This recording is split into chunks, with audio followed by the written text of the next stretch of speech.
Hey there, friends and enemies. Um, if you're new or returning to Yu-Gi-Oh, Monday, May 5th is a very interesting day to be part of the Yu-Gi-Oh community. We are coming off of YCS Providence. Over 1,500 players took part in that event over the weekend. And it was the first major tournament following the ban list that occurred on the tail end of April. So everyone who wasn't competing was very interested in what decks would show up, what would the tech cards be, and how would the ban list influence Top Cut and what's competitive and what isn't. Malice and Ryziel Mitsurugi made, I think, the appearance most people thought they would be making. Most of the top 32 players involved had some form of Malice, Ryziel, or Mitsurugi deck. Always cool to see things like Regenesis, which is a newer strategy, Blue Eyes, which wasn't viable even a few months ago before the structure decks came out. Crystron, as well as Live Twin, also making an appearance. But what really made an appearance following the event is the backlash to the Yugitubers, specifically the content creators who share spreadsheets and other materials for players to purchase.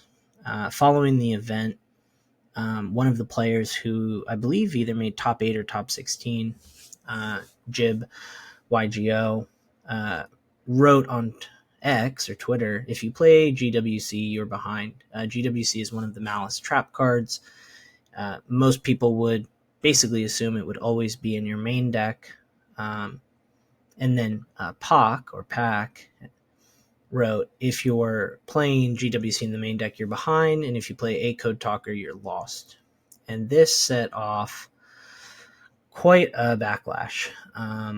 Specifically, it brought out a lot of strong feelings from people who thought, well, I paid for your spreadsheet a few weeks ago, the kind of spreadsheet that gets advertised. Let's see if I can find where. Here it is. Here's a good example. This is just a couple weeks ago.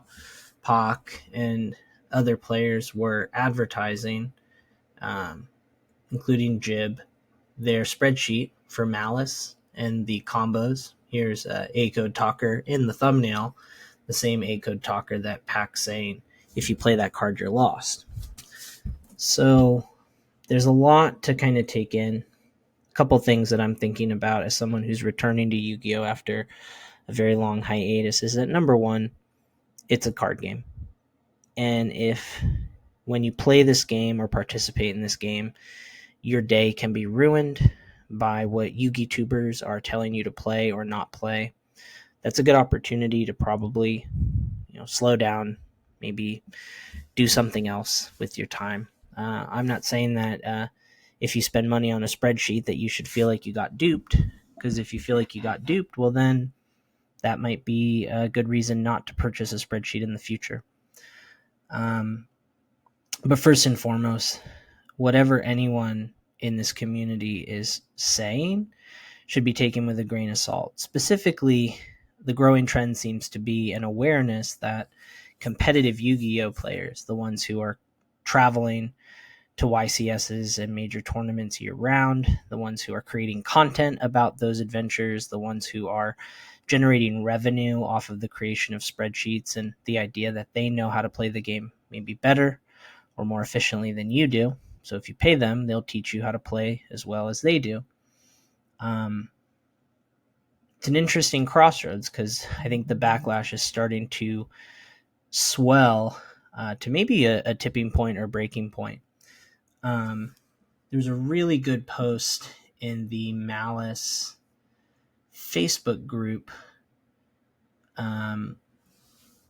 that basically went over what you should consider and why when it comes to what would be posted in a combo spreadsheet and what that same Yugituber might take to the tournament in terms of differences in main deck, side deck. And I think the points made by this person in the Malice Facebook group, and if you go to that group, it's really valid, is that you're having to be much more mindful of side decking as well as games 2 and games 3. And the reality is, well, if you go to locals, you're going to need to be aware of those things as well. But the things kind of crystallize and harden in that major tournament setting. You basically you need to prepare for like 2 or 3 decks and kind of let go of everything else.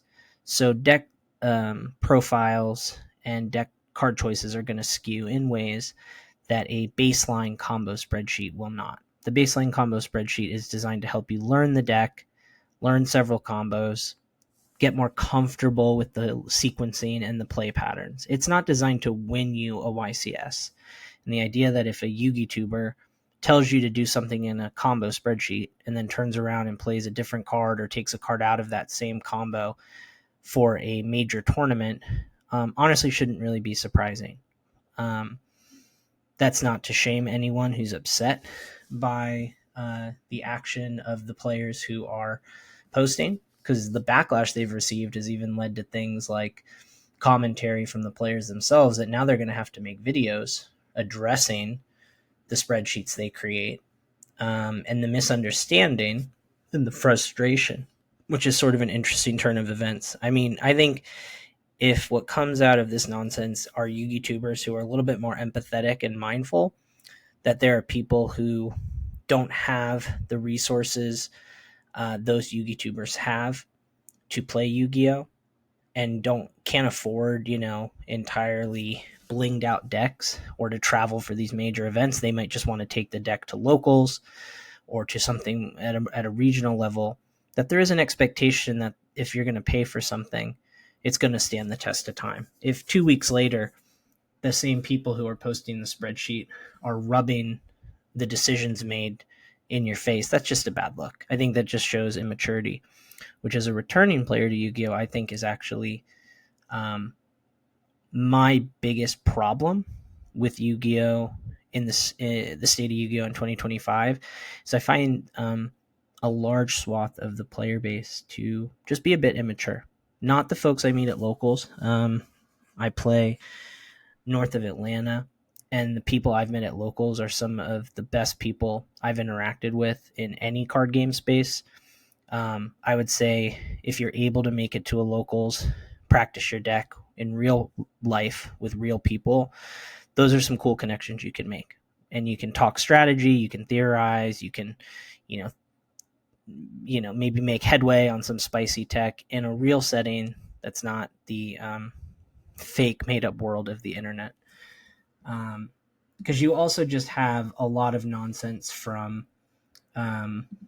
players like Triff, who have now retired from competing in YCSs so that they can charge people money to become champions. He's probably joking, but also who knows, maybe he's not joking when he says literally one of the best cards in the advanced format is dog shit and to not play it, right? And he follows it up with don't play it in Malice. Fiend Smith should have said that. And so we're at a point now where the Yugitubers are saying things. They're making fun of themselves. They're making fun of the people who take them seriously. And all in all, I think it just is a net negative on the Yu-Gi-Oh! Community, and probably puts a sour taste in enough people's mouths that maybe it will create some needed change in terms of the maturity of the community, the maturity of the content creators. You can see here from a player, Ryan, who also, I believe, made top 16. His decision making for cutting GWC, this trap card from the Malice deck, was last minute. There were no playing combos, just vibes. And you can't really fault a Yu-Gi-Oh! Pro for trusting their gut and making deck decisions the night before, the day before a major tournament. That's super common. In Magic the Gathering, it's completely common for pros to huddle up and try and break the format and then show up to the tournament with a deck that's completely off the majority of players' radars. They don't care that those players are average Joes who spent a lot of money to be there. They're trying to win. That's a competitive advantage. So whether Ryan or Pac or Jib,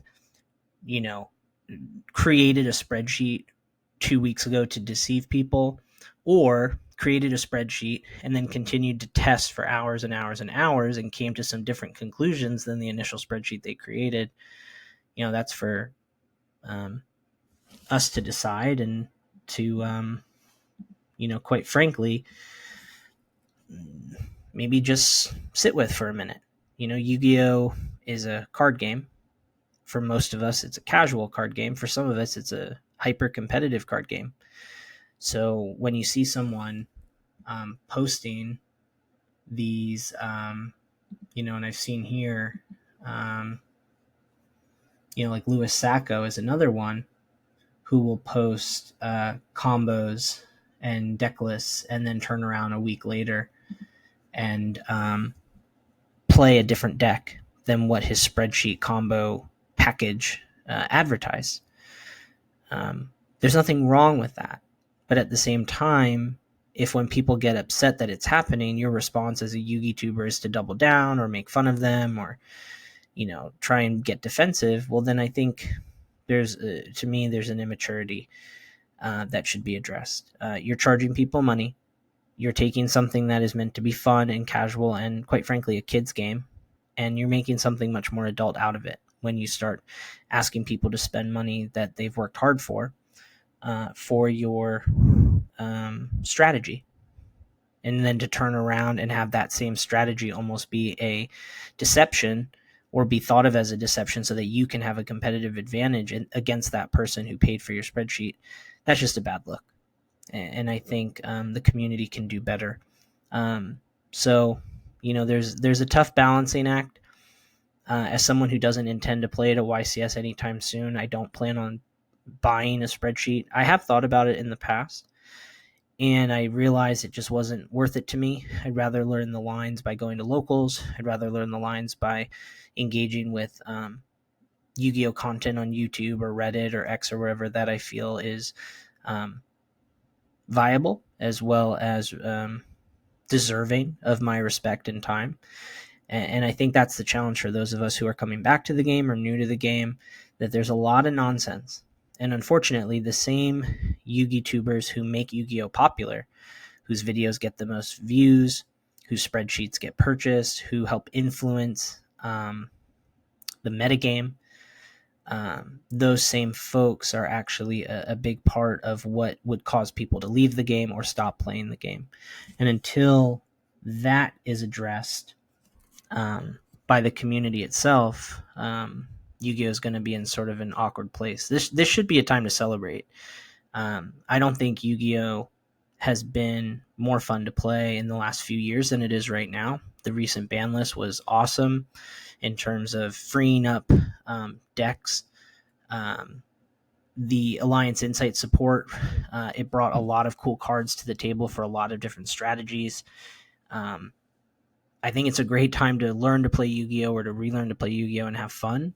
And unfortunately, this nonsense with the Yugitubers and the spreadsheets is part of it. But maybe if the backlash is strong enough, or folks kind of wisen up to how they spend their money, then we can hopefully move forward.